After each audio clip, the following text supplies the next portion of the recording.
Հայաստանի Հանրապետությունում հարգելի պարոն նախարար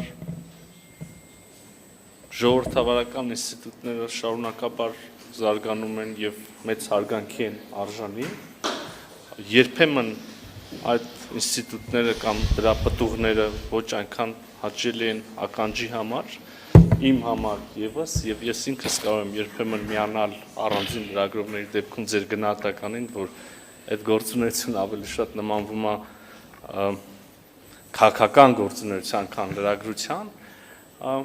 բայց ստիպված ենք պատասխանել ձեր հարցերի եւ ես էլ չեմ խուսափի ձեր հարցից իրականում ձեր հարցի պատասխանը ինձ ուղղված մասի համենայն դեպս բավական պարզ է եւ ակնհայտ հայ ժողովուրդը իր լրջագույն ավանդն է ունեցել երկրորդ համաշխարհային պատերազմում ֆաշիզմի դեմ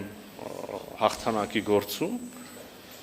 300,000 զոհ ենք տվել մենք վերջին պատերազմում հիշենք մեր զոհերի թիվը եւ մի պահ փորձենք պատկերացնել սարսափելի ծավալները մենք 300,000 զոհ ենք ունեցել ֆաշիզմի, նացիզմի դեմ ուրեմն պայքարի գործում եւ հրաժարվել այս ներդրումից եւ չհարգել այդ մարդկանց հիշատակը եւ չնշել հաղթանակը կարծում եմ բոլորովին տեղի չի եւ եթե այդպիսի բան լիներ դա զուտ քաղաքական կոնյունկտուրայի ինչ որ դրսևորում կլիներ որը այդքան էլ ճիշտ մոտեցում չի կարծում եմ ինչ վերաբերում է ջերմ հյուրընկալմանը ես չեմ պատկերացնում որևէ հյուրընկալության այլ կերպ մենք մեր բոլոր գործընկերներին առնվազն որպես տանտեր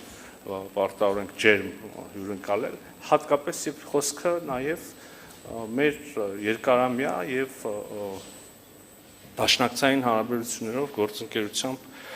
կապված գործընկերների մասին ես չեմ ուզում կրկին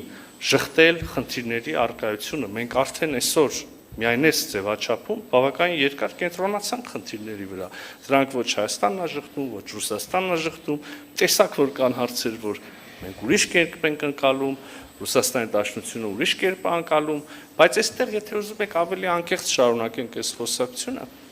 մենք բոլորս միասին ունենք երկու ընտրություն տեսականորեն հա այսինքն հիմնվել տարբերությունների վրա եւ հարաբերությունների հետագա ընթացքը ուղղել ավելի բացասական կամ հակառակը հիմնվել ընդհանուր շահերի վրա ընդհանուր հետաքրությունների վրա իհարկե փոխադարձ հարգանքի ապահովմամբ միմյանց ինքնիշխանության ինքնիշխան որոշումների հարգանքի ապահովմամբ ուղղել հարաբերությունները դրականուն մենք կարող ենք անվերջ կենտրոնանալ այդ անցյալի վրա քիչ առաջ էլ մենք որոշակի դրվագով էլի խոսեցինք անցյալի իրադարձություններից անցյալի դիրքորոշումներից բայց իմ համոզմունքը եւ ես կարող եմ ասել Հայաստանի Հանրապետության դիրքորոշումը այն է որ մեզ Ռուսաստանի Դաշնության հետ կապում են ամուր գործընկերային կապեր մենք ունենք աճող տնտեսական հարաբերություններ մենք ունենք ամուր մշակութային կապեր եւ պետք է կարողանանք զարգացնել մեր հարաբերությունները հիմնվելով այս դրական